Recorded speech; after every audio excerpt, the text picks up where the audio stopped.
Warning, playing FPL is highly addictive. It may cause stress, a loss of free time, a resentment towards friends or colleagues, and a dislike to football in general. Please, FPL responsibly.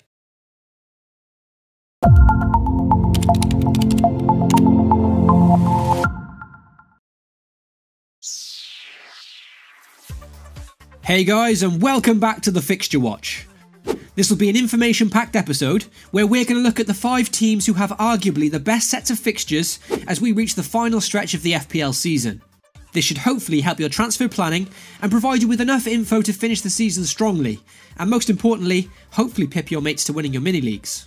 Now before we start, it's important to note that the game week after next, game week 37, is what we call a double game week. This means that particular teams play 2 times rather than once, increasing our chances of points and strengthening the use of your chips such as bench boost or triple captain if you still have those available. You should already know about the double game weeks however, having already seen them this season in game weeks 22 and 34. All the teams shown on screen now are the sides with 2 matches in game week 37. Therefore, there's no doubt that these teams have a slight advantage over their FPL counterparts. So be sure to use this information when picking your FPL squads. And with this in mind, let's move on now to the Fixture Watch. The first team with exceptional fixtures to end the season is champions Man City. They face West Ham next, and then boast a double game week 37 at home to Huddersfield and Brighton, which simply can't be ignored, before ending the season at Southampton. With this run in mind, it looks almost essential that you own the maximum 3 Man City players for the remaining game weeks. The big question is which 3, with many good options at hand, but also with a serious threat of rotation. In defence, Kyle Walker and Otamendi were dropped in game week 35, which makes their defence seem a bit of a minefield lately. So Ederson gets my vote, as being the goalkeeper, he's probably the only nailed on starter. The same goes for midfield, with the likes of De Bruyne, David Silva, Leroy Sané or Sterling, it's all a bit of a coin flip. Raheem Sterling is my personal pick, but all of them have potential for some serious returns, as well as potential to be rested. With Aguero being out injured, Gabriel Jesus is one of the players who looks a safer bet, and more nailed on to see out the rest of this year's FPL. So in summary, a triple up on City looks vital, but play with caution. To be fair, even if there is some rotation, these players could easily rack up more points in 3 games than other teams will in 4. The second team to wrap up the season with good fixtures is Tottenham.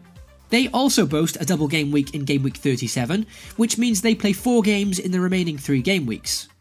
Notably, Tottenham play 3 of these 4 fixtures at home against very favourable opposition, Watford, Newcastle and Leicester, and their away fixture is against relegated West Brom. Before their recent home defeat to Man City, their home form prior was extremely good, winning 4 in a row, keeping clean sheets in all 4 of those games. They've only lost twice there in 16 outings, scoring 32 and only conceding 12. So Tottenham players from all positions could be delivering points for the final stretch. Defensively, Vertonghen is probably your best bet, as the fullbacks have been too much of a headache with rotation. As for attacking players, well, you can take your pick between the big 4, Kane, Ali, Eriksen and Son. Kane's form has certainly dipped recently, but he's still hard to ignore, judging by how many goals he scored at the end of last season, and clearly he's hungry for that golden boot. Perhaps for those of you that are unsure, his home game against Watford next could be a good audition for you before you decide to bring him in. The third team with good ending fixtures is another big side, it's Manchester United, who see out the season at home to Arsenal before a double game week away to Brighton and West Ham, then finishing at home to Watford.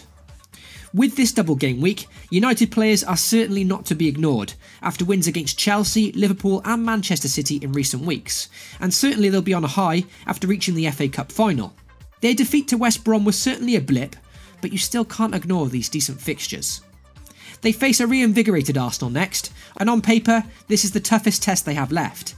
But Arsenal have a very poor away record to United, and this game comes in between the Gunners' Europa League ties. So potentially a weaker side could be put out here, and my gut says United may win this one comfortably. So I'll certainly be keeping an eye on the likes of Smalling, Pogba and Lukaku, but Lingard could also be thrown into the mix as a more affordable option. Alexis Sanchez for me is simply too expensive and still hasn't done enough to justify his hefty price tag, but he could be an appealing differential option if you have the budget available, especially if your mates or colleagues don't own him. The fourth team with strong fixtures is Swansea City. Now, Swansea could be a team to look at if you're looking for some low-owned players and need to take some risks. Granted, they are at the wrong end of the table, But that can also be looked at as a positive because they'll be fighting for their lives to remain in the Premier League, and this gives their players incentive to perform. It's in this kind of situation that you could unearth an absolute gem in FPL to help catch up some of your mates or colleagues. Swansea do face Chelsea at home next, which is a tough game, but certainly a much bigger game for them than it is for their opponents. And Chelsea are without a clean sheet in their last 7 Premier League games, so perhaps Jordan Ayew could be a good cheap addition to make room for some more expensive players. Now, I'm not suggesting you go ahead and jump on Swansea players now, as their form hasn't exactly been great, but with a double game week against Bournemouth and Southampton before finishing the season at home to Stoke, it's definitely worth keeping tabs on some of the Swansea players in that Chelsea game to see if their budget options could be worth a punt in the double game week. After all, if we are going to fill our squads with Man City and Tottenham players, then we're going to have to fit in some cheap players somewhere. The final team to mention in this week's fixture watch is Crystal Palace. Now, notably, for Palace, they are one of the few teams without a double game week, but I wanted to include them for that very reason. For me, in double game week 34, I put all of my focus on teams playing twice in that one game week, and I've got to say that doesn't always pay off, as I certainly found out. Teams with a single game week can still very easily outscore others, and I think Crystal Palace could be good value to the end of the season, despite only having 3 fixtures. They play Leicester, Stoke and West Brom to see out the season, 2 of which could be relegated by the time they play them. Palace are still in the relegation scrap themselves, so much like Swansea, they will seriously need the points. Wilfried Zaha has looked particularly threatening recently, so he is certainly a mid-priced option to keep an eye on, as I think he could finish the season strongly. But if he is slightly out of your price range, he could always win you a penalty, which his teammate Milivojevic has been dispatching well all season. And that wraps up this episode of the Fixture Watch, which I really hope has given you some good information and insights to finish off your season strongly. This will be the final episode of the Fixture Watch this season, which is still a new and experimental series that I've recently brought to the FPL TV channel. Thanks to all of you for all your feedback on the series, which has been overwhelmingly positive so far, so I'll be sure to continue making improvements and it'll be back better than ever next season. My plan for next year is to keep tabs on the fixtures of all 20 teams, so be sure to get subscribed and stay tuned for that. Good luck to you all for the remaining game weeks, and I'll see you all in a few days for the Game Week 36 point predictor.